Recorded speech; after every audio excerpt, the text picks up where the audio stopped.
Good morning and welcome back to another Selected Care interview. Today I'm joined by Andrea Mooney from Busy Ability. Welcome, Andrea. Hi, Mark. Thank you for having me today. Thank you for joining us today. Let's get straight into those questions, right? Sounds good. What is school leaver employment support? So School Leaver Employment Supports is funded under the NDIS. It's one of the transition to work options available for school leavers. It's an early intervention approach that supports school leavers with a smooth and positive transition from school to employment. School Leaver Employment Supports can assist a young person to explore and understand their potential to develop their skills, increase their independence, and build their confidence towards work and their employment goals. And the NDIS will generally fund SLES for up to 2 years, depending on the young person's circumstances. Who is eligible for the school leaver employment program? So a young person must have School Leaver Employment Supports funded in their NDIS plan in order to access those supports. So generally, School Leaver Employment Supports are funded in their final year of school, or for people who have recently left school up to the age of 22 years. So the first step for school leavers who are interested in these supports is to check their NDIS eligibility and make a request to access the NDIS. We understand that this can be a really confusing and daunting process. So we can assist anyone who's wanting to utilise our School Leaver Employment Supports with gaining access to the NDIS and preparing for their planning meetings. How can a participant ask for this support in their plan? So if School Leaver Employment Support is believed to be the best support option, at the planning meeting, they and their parent, guardian or carer should discuss School Leaver Employment Supports with the LAC undertaking their planning meeting. They should also talk about the need for those transitional supports to build their capacity for employment and to ensure also that employment is one of the goals that they specify.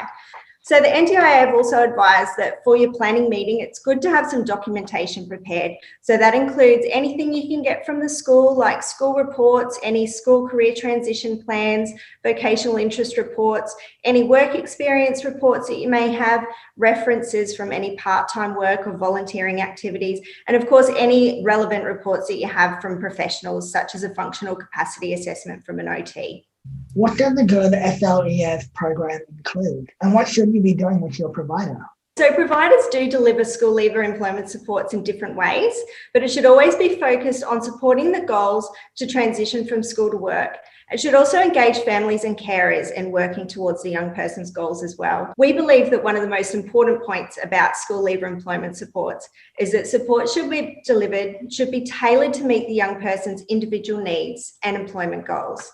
These supports should always relate back to the hard and soft skills that they need for employment. So the support should also be flexible so that providers can work with school leavers to achieve their individual goals. And this is so that supports can be changed as well as their needs change while they're receiving these School Leaver Employment Supports. Employment is the goal, so there should be opportunities for young people to participate in work experience when they're ready as well.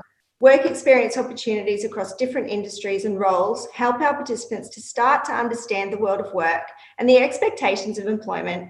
And it also arms them with the knowledge that they need to make informed and considered choices about the type of work that they want to do. What type of skills will you learn as part of an SLES program? So supports under School Leaver Employment Supports will work on building, as I said, those hard skills for employment, but also helping with building those soft skills that form the foundation for their capacity to work.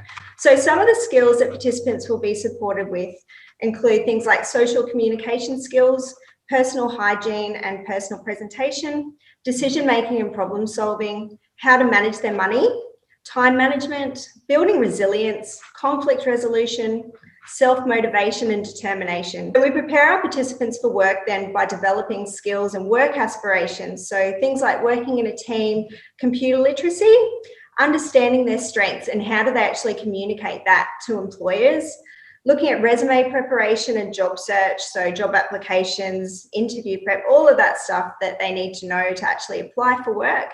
And then also things in the workplace around following instructions, understanding what their rights are and their responsibilities at work, helping them to look at building work-orientated routines, and then also important things like understanding pay slips, what's tax, what is superannuation, and also workplace health and safety is another one we look at. So support can also be provided with travel training, and that's to help with participating in the community independently and also travelling to and from work when they do get a job independently as well. We think it's really important that all young people have a pathway to employment when they leave school, and we're really grateful for the opportunity to talk to you today, Mark, about school leaver employment supports and the support available to young people. No, thank you. We're happy to have you on the program today. No worries. Thanks, Mark. Thank you for watching the interview today with Andrea Mooney from Busy Ability. We hope you enjoyed it. Stay tuned and we'll be back with another interview soon.